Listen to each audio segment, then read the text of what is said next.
बाद आपका फिर एक बार स्वागत करता हूं डिस्कवरी ऑफ स्पिरिचुअल इंडिया के इस कार्यक्रम में। महाराज जी के साथ में चर्चा जारी है। महाराज जी, एक हमारे मन में एक प्रश्न आ रहा है और मुझे पूरा विश्वास है कि हमारे लाखों जो श्रोता है कि उनके मन में भी ये प्रश्न ज़रूर आ रहा होगा। जो हमारे 4 वेद है, जब ये जैसे आपने भी इसका वर्णन किया है कि ये तो लिखित फॉर्म में नहीं है, ये तो किसी ने लिखे नहीं है, सिर्फ किसी व्यक्ति ने एक को कहा, दूसरे को कहा और ऐसे आगे चलते गए। तो आज के युग में अगर ये वेदांता या वेद हमारे को पढ़ने हैं तो महाराज जी हमें कहाँ से ये प्राप्त होंगे? जब ये लिखित फॉर्म में है नहीं तो फिर इनका नाम अलग अलग 4 वेद कैसे पड़ा? और ये 4 वेद है तो 4 वेदों में सामवेद में क्या लिखा है, निचोड़ में हमारे दर्शकों को आप कृपया बताइए। अथर्ववेद में क्या लिखा है, यजुर्वेद में क्या लिखा है? तो चारों वेदों में कितना संक्षेप में क्या हम बता सकते हैं, इसके मैं आपसे प्रार्थना करता हूं। वेद तो ये सत्य है कि वो किसी का लिखा हुआ नहीं है, वो साक्षात भगवान है। और 4 वेद, चारों वेद भगवान के 4 रूप हैं। जैसे आप ब्रह्मा जी के पास जाएंगे तो भगवान जी के 4 मुख हैं, और भगवान नारायण ही शिव के रूप में, भगवान नारायण ही ब्रह्मा के रूप में, भगवान नारायण ही कृष्ण के रूप में, भगवान नारायण ही राम के रूप में, भगवान के अनेक रूप हैं। और जब धरती में आवश्यकता पड़ी, जब ये धरती का सृजन हुआ तो भगवान ने 4 सबसे पहले धरती में अवतारित होकर 4 अपना रूप बनाया। वो 4 ही भगवान के रूप हैं, ऋग्वेद, यजुर्वेद, सामवेद, अथर्ववेद। और उन चारों को भगवान ने धीरे धीरे धीरे धीरे अपने एक रूप को, एक ग्रंथों के रूप में, क्योंकि हम लोग कभी कभी कहते हैं शब्द ही ब्रह्म है। ब्रह्म क्या है? तो शब्द है। और शब्द क्या है? तो वेद है। तो वो पूर्ण क्या है? तो वेद है। वेद क्या है? तो पूर्ण है। तो जो पूर्ण है वो परमात्मा है। तो वो चारों रूप में वो विकसित हुआ और वो ग्रंथों के अक्षर के रूप में आ गया। और अक्षर के रूप में आया तो ध्वनि प्रकट हुई कि जिन सप्तऋषि को निर्माण हुआ, अरे भाई वेद का अध्ययन करो, मैं वेद हूँ और मुझे अध्ययन करो, तो मुझे जानो। तो धीरे धीरे जो ज्ञानियों ने, महापुरुषों ने, ऋषि मुनियों ने पढ़ना शुरू किया। और पढ़ते पढ़ते ऋषि मुनियों को ये समझ में आया कि उन्होंने एक एक वेद का रिसर्च किया। ऋग्वेद का किया तो ऋग्वेद क्या है कि ऋग्वेद एक ऐश्वर्य के रूप में है। ऋग्वेद में वनस्पति के बारे में, ऋग्वेद में भगवान श्री के रूप में है, भगवान त्रिपुर सुंदरी के बारे में, 10 महाविद्या के बारे में बहुत सारी चीज़ वर्णन है। जैसे कि पहला ऋचा है हिरण्यवर्णाम हरणिम सुवर्षाम चंद्राणी लक्ष्मी जात वेदो महावह, हाँ, ताम वह जात वेदो लक्ष्मी, ये श्री सूक्त है। हाँ, ये श्री ऋग्वेद का है। तो जैसे इसमें वर्णन किया गया कि हमें संसार का, सृष्टि का सृजन तो हुआ, पर इसमें भगवान ने किस आधार पर इसका पालनहार बने। हमें भूख भी लगेगा, प्यास भी लगेगा, पानी भी चाहिए, भोजन भी चाहिए, व्यवस्था भी चाहिए, तो किसके माध्यम से चाहिए? तो वहाँ लक्ष्मी की ही सौभाग्य के रूप में आती है, लक्ष्मी ऐश्वर्य के रूप में आती है और ऐश्वर्य के रूप में ही हमको सारे प्रदान करती हैं।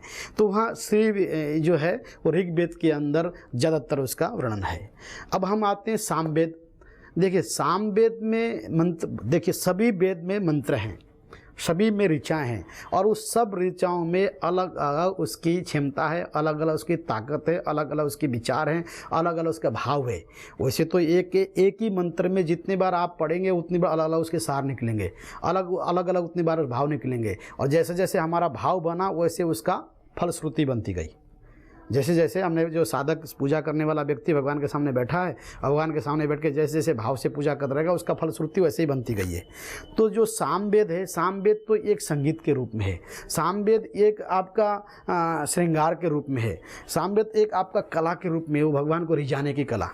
ठीक है, तो उससे व्यक्ति भगवान को जानता है कि कोई सामवेद, आप अधिकतर जाएंगे साउथ में सामवेद का ध्वनि चलता है, हमारे ये उत्तर भारत में अधिकतर शुक्ल यजुर्वेद का चलता है।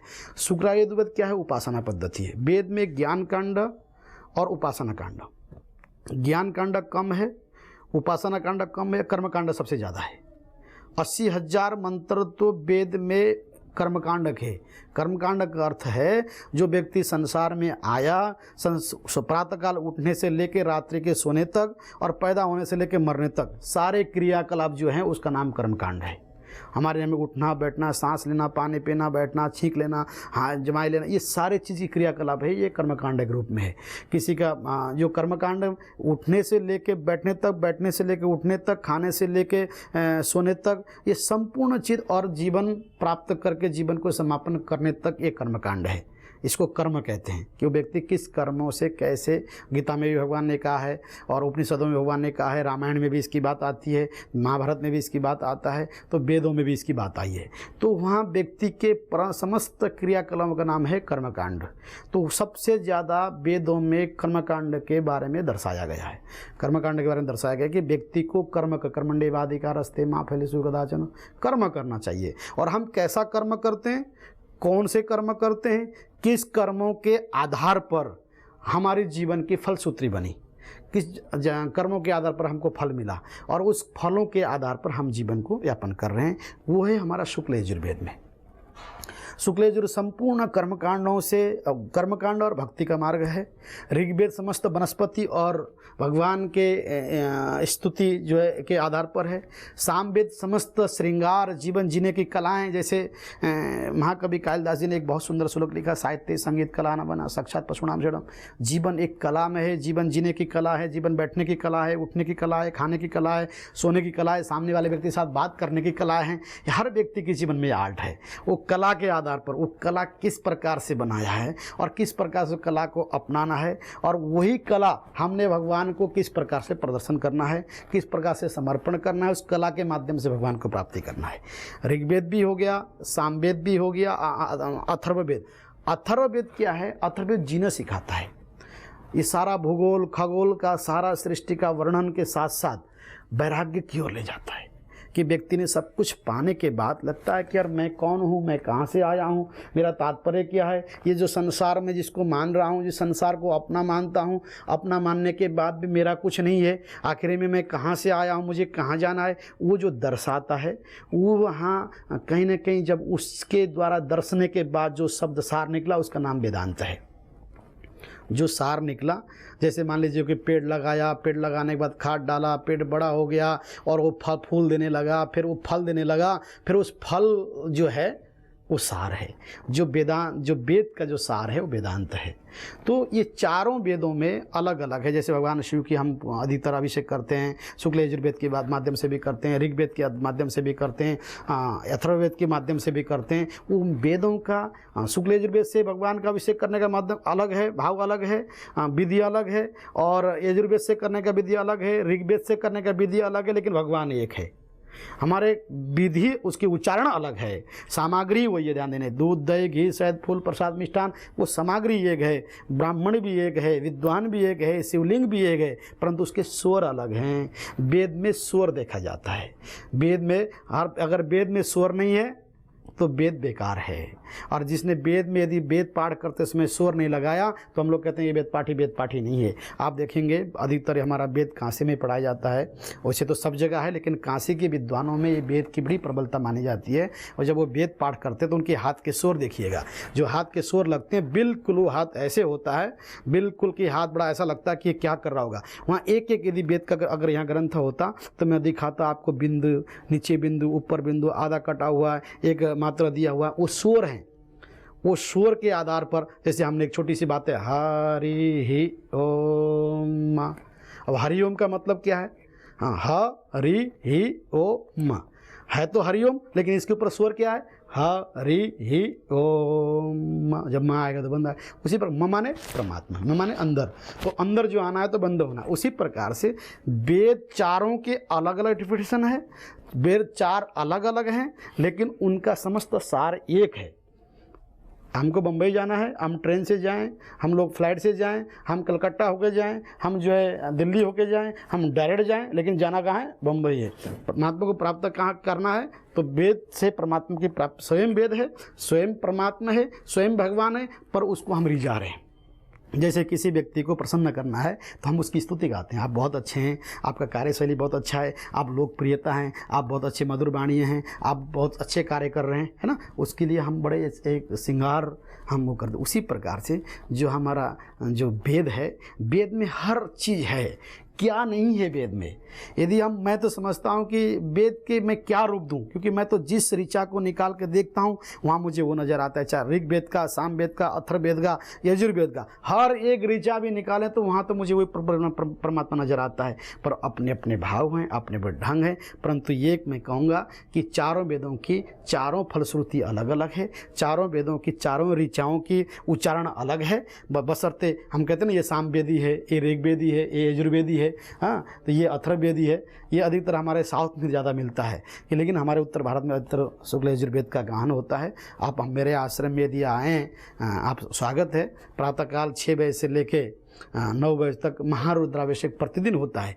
हमारे पास एक 51 किलो का स्फटिक शिवलिंग हमने विद्यमान है हमारे मंदिर में, और उस पर दैनिक ब्राह्मणों के द्वारा, विद्वान आचार्य ब्राह्मणों के द्वारा दैनिक महारुद्राभिषेक 1650 अभिषेक होता है। जब हम उसमें बैठते हैं तो ऐसा लगता है कि पूरे संसार से हम परे हैं, हम तो अलग हो गए हैं, हमारे कोई अस्तित्व तो यहाँ संसार में है ही नहीं। और जो क्योंकि वो उस समय परमात्मा से लिंक बना होता है, हमारे कनेक्शन जुड़ा होता है। और जब कनेक्शन हट जाता तो लगता है कि जैसे कि पहाड़ से गिरा हुआ आदमी, मैं कहाँ आ गया हूँ। तो उसी प्रकार से वो उस समय उसकी जो स्रोत है, उसकी वो ज्ञान है, उसका वो कृपा है, या उसकी वो अटैचमेंट है, उसकी वो लगन है, वो हमको ऐसा बांध के रखती है। तो इसलिए भगवान को प्राप्त करना ही ऐसे तो अनेक प्रकार के हमारे रास्ता सनातन धर्म में बताए गए हैं, परंतु वेद तो साक्षात भगवान है। जिसने जान लिया वो साक्षात शिवो हम बन गया, अहम ब्रह्मास्मि बन गया। ये वेद के तत्व को जानना चाहिए। वेद तो हम भगवान हैं, पर वेद के तत्व को उपनिषदों के माध्यम से जाना जा सकता है। तो वेदों की सारे अलग अलग परिभाषा हैं, और वेद के बारे में तो मैं आपको क्या कहूँ। अब सभी शास्त्र, आप किसी विद्वान के पास भी जाएंगे, संत भी कहेंगे, एक ही बात कहेंगे, वेद तो भगवान है।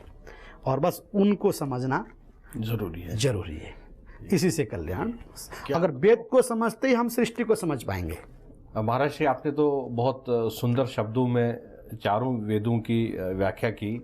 यहाँ पर एक मेरा प्रश्न है, आज का जो यूथ है उनको ये चारों वेद पढ़ने हैं। जिस तरीके से आपने ये कहा कि वेदांता वेद जो है हमारे जीवन के लिए बहुत ही आवश्यक है, और वेदांता की ही लाइफ होनी चाहिए, वेद की ही लाइफ होनी चाहिए भारत में।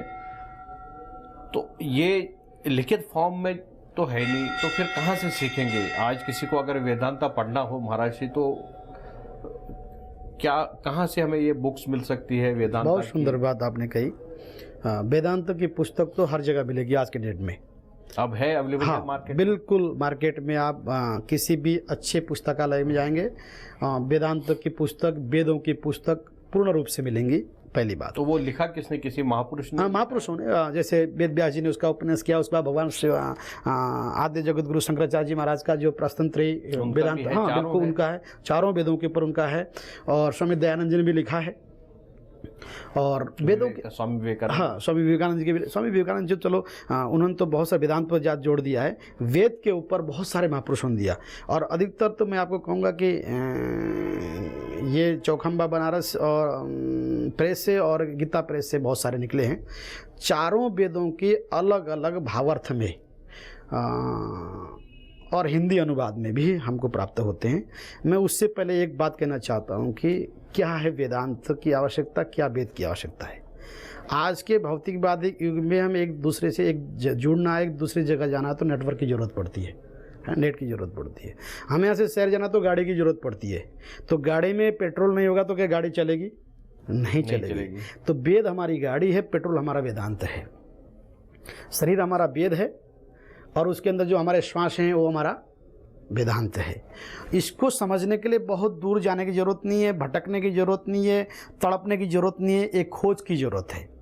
और उस खोज के लिए आपको, और आज तो नेट में भी उपलब्ध है, आप हर एक रिसर्च में जाएं, और रिसर्च में जाने के बाद वेदांत के बारे में यदि आप www में जाएं और वेदांत का आप कोई भी एक डालें तो वेदांत की सारी आपकी हिंदी में, इंग्लिश में, संस्कृत में अनुवाद मिलेगा।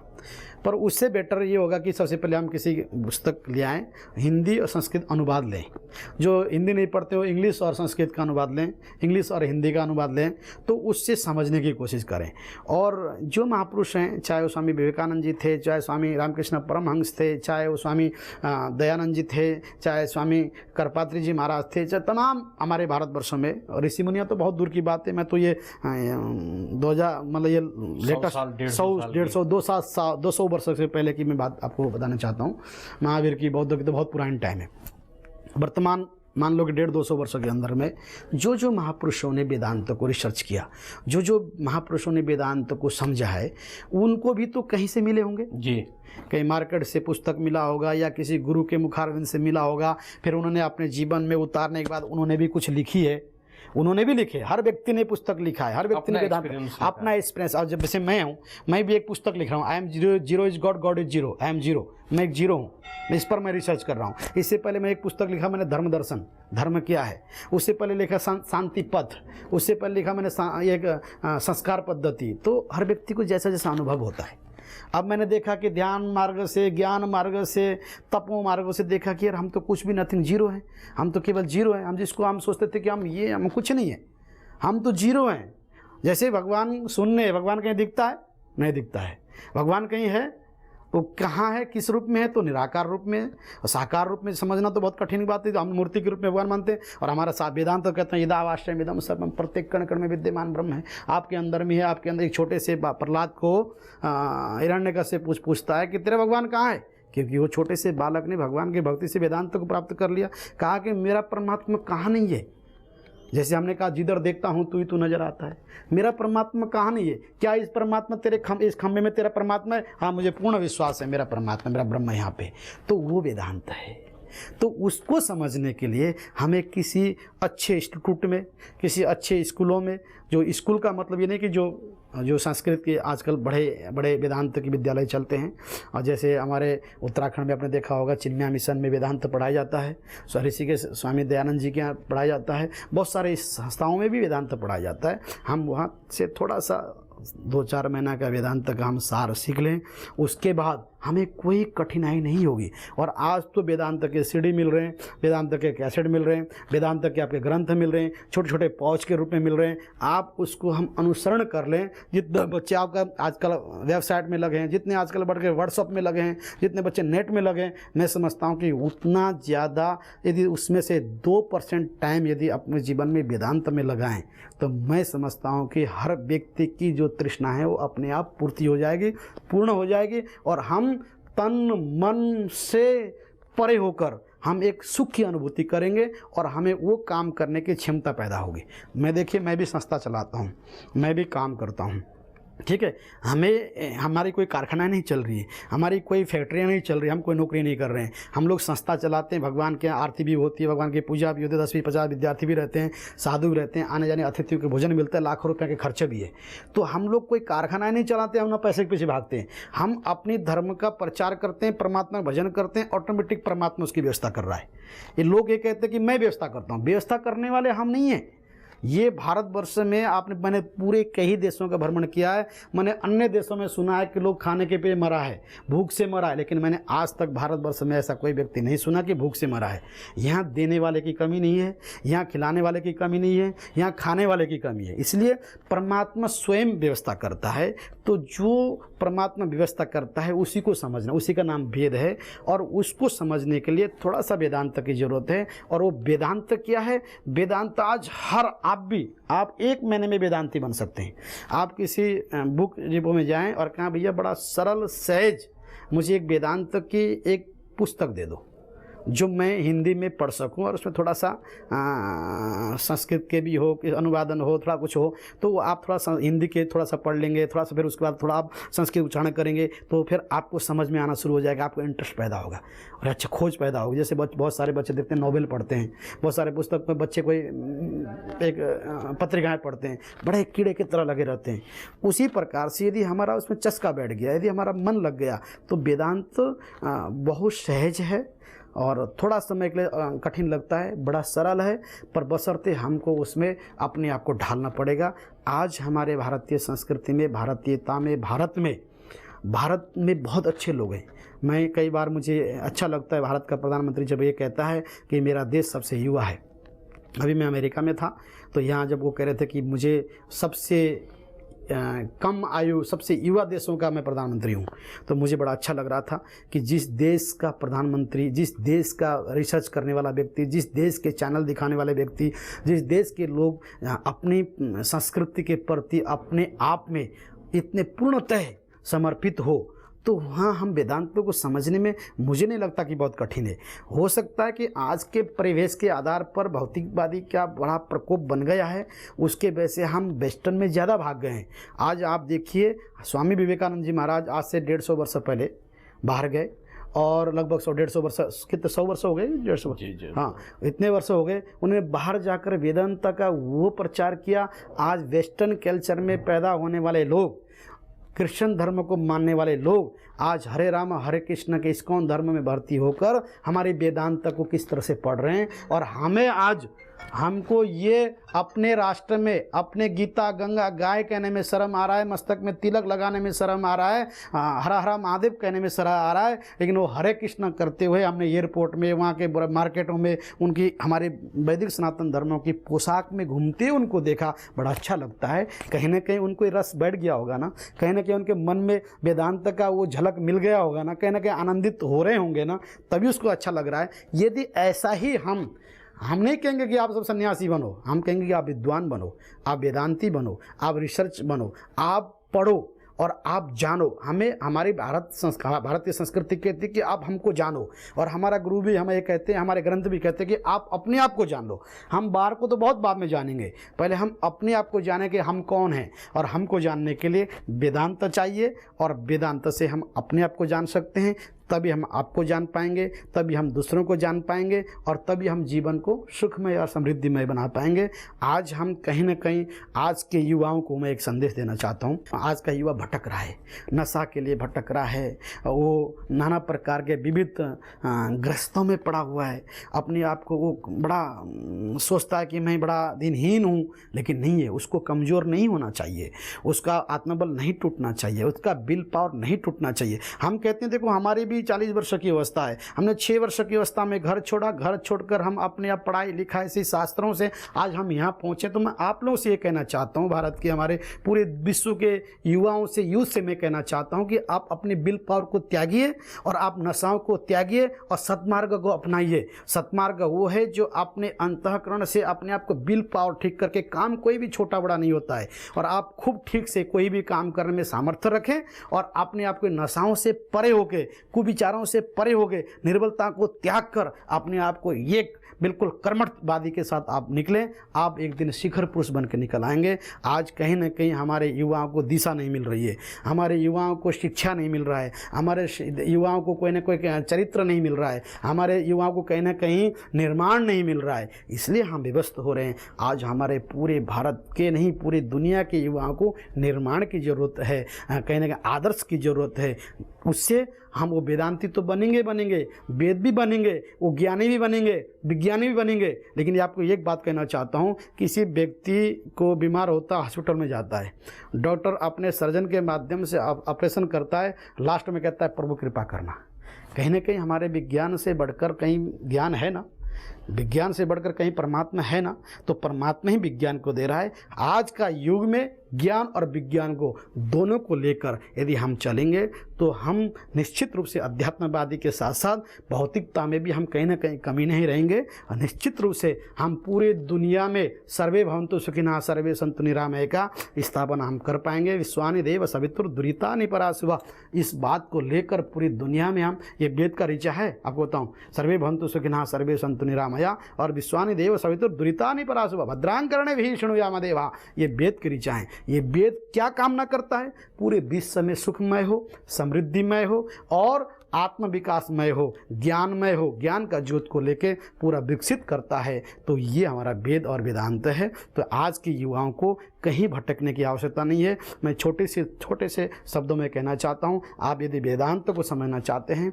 विज्ञान को समझना चाहते हैं, तो किसी भी बुक स्टॉल में जाएं, छोटे से वेदांत की पुस्तक को लें और उसमें थोड़ा सा अध्ययन करने की आप ऊर्जा पैदा करें, और थोड़ा सा अध्ययन करें, और कोई ना कोई आपके माध्यम में कोई ना कोई गुरु आपको मिलेगा और आपको शिखर तक ले जाएगा। निश्चित आप जीवन में सार्थक हो जाएंगे। महाराज, आपने बहुत ही अच्छी तरह से व्याख्या की चारों वेदों पर, वेदांता पर अब हम आपसे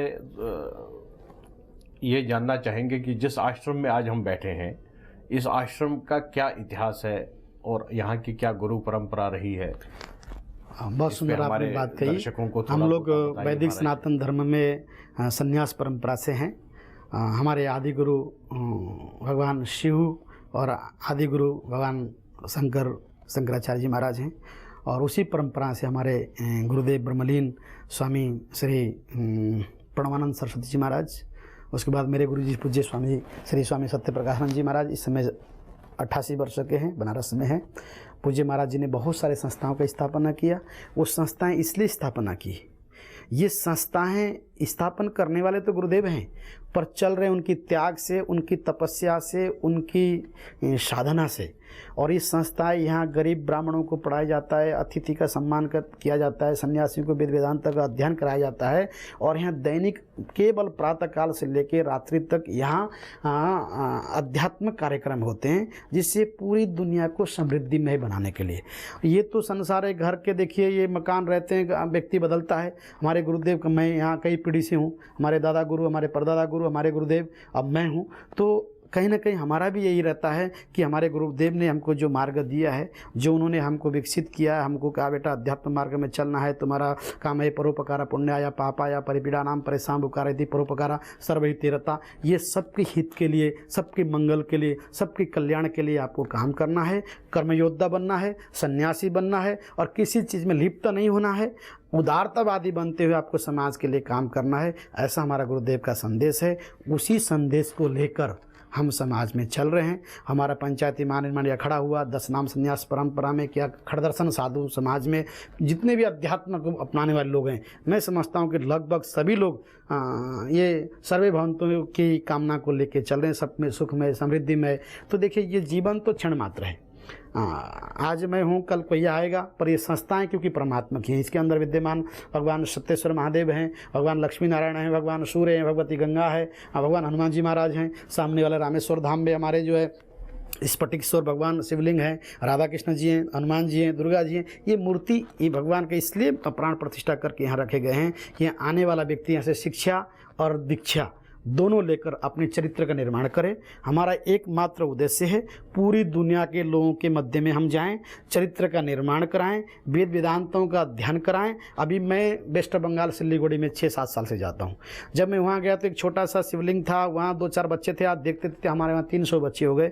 अब वहाँ त्रिवेणी संस्कृत विद्यापीठ इंस्टीट्यूट के रूप में हम ले जा रहे हैं, उसमें ज्ञान और विज्ञान को हम जोड़ने जा रहे हैं, जिससे कि पूरे भारत का रहने वाला एक संस्कृत पढ़ने वाला विद्यार्थी केवल संस्कृत तक न रहकर वो विज्ञान की दिशा में भी जाकर अंतरिक्ष तक पहुंचे। ऐसी हमारा संकल्प है, और इन्हीं संकल्पों के साथ हमारे गुरुदेव का आशीर्वाद है। पूरे जहाँ जहाँ भी हमारी संस्था हैं, काफ़ी जगह विदेशों में भी हैं, देश में भी हैं, स्वदेश में भी हैं, विदेशों में भी हैं, और सभी जगह हमारे सन्यासी लोग, गुरु भाई लोग, सभी लोग मिलकर, हमारे अन्यायी लोग भी करते हैं। हम लोग गीता के माध्यम, गीता के प्रवचन के माध्यम से, भागवत जी की कथा के माध्यम से, या सभी उपनिषद, वेदांत और 18 पुराणों के माध्यम से, ये तो ग्रंथों की माध्यम है। उसके अलावा हमारी साधनाओं का माध्यम है।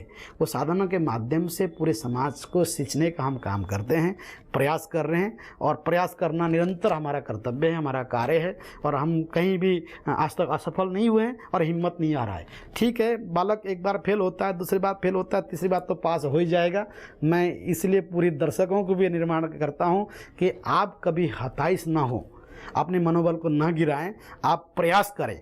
तो ऐसा प्रयास करने से हम अपने आप को तो बहुत सुंदर बना सकते हैं, समाज को भी सुंदर बना सकते हैं, और हम राष्ट्र के भी निर्माण कर सकते हैं। हमारा रामेश्वर इंटरनेशनल ट्रस्ट, सत्य सनातन ट्रस्ट, ये सदानंद आश्रम, और हमने जितने भी, ये मेरा एक ध्येय है कि गुरुदेव के चरणों में वंदन करते हुए कि हम गुरुदेव के उस कृति को, जैसे रामकृष्ण परमहंस की कृति को विवेकानंद जी ने पूरी दुनिया में फैलाया है, हमारे गुरुदेव के उस आत्मवत जायते से कहा गया है, उनकी वेदना को, उनकी कृति को, उनके बनाए हुए इन नियमों को, उनके बनाए हुए कार्यों को पूरे समाज में हम उतार सकें, ऐसी ही प्रेरणा लेते हुए हर संभव कोशिश करते हैं।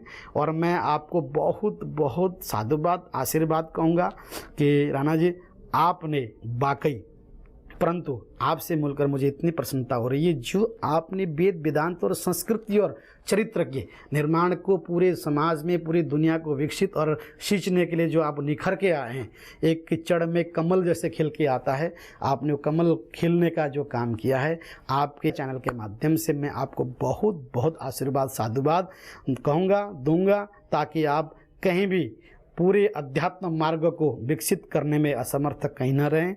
ऐसे मेरी आपसे भगवान से वंदन है। आज रामनवमी का इस पावन पर्व पर, आज का दिन भगवान राम जी का प्रकट हुआ। भगवान राम को किस लिए जाना?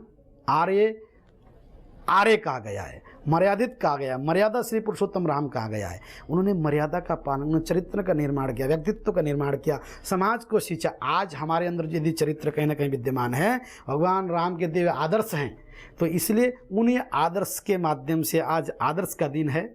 और इस दिन में आपसे मेरी मुलाकात हुई है, तो निश्चित है परमात्मा इसको साक्षात्कार करें, सार्थक बनाए, पूरी दुनिया को वेद और वेदांत के द्वारा सींच रहा है, ऐसा मैं गर्व के साथ कह सकूं। मुझे ऐसा विश्वास है। इन्हीं शब्दों के साथ आप सबको साधुवाद, आशीर्वाद और शुभकामनाएं। ओम शांति शांति शांति। डिस्कवरी ऑफ स्पिरिचुअल इंडिया के इस कार्यक्रम में आज हमने वेद और वेदांता पर चर्चा की महाराज श्री के साथ में, और महाराज श्री ने बहुत ही सरल वचनों में इसकी व्याख्या की, आपको पूरा ज्ञान दिया। मुझे पूरा विश्वास है आपको ज्ञान अच्छा प्राप्त हुआ होगा, क्योंकि वेदांता और वेद हमारे जीवन का आधार है, इस सृष्टि का आधार है, और परमात्मा स्वयं चारों वेदों में विद्यमान है।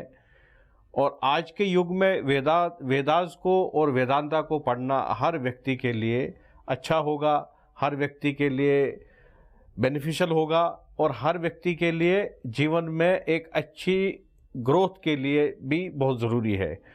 महाराज श्री, आप मन तो नहीं कर रहा है कि इस चर्चा को यहीं पर हम रोक दें, क्योंकि आप युवा संत हैं और सरल भाव में आपने शब्दों का हमारे प्रश्नों का उत्तर दिया, लेकिन समय की सीमा है, और हम आपको सबसे पहले तो धन्यवाद देना चाहते हैं कि आपने अपना समय दिया, अपने वचनों द्वारा हमारे को भी प्रकाशित किया, हमारे दर्शकों को भी प्रकाशित किया, और इसी आशा के साथ कि फ्यूचर में फिर हम आपके साथ इस तरीके के कार्यक्रम करते रहें।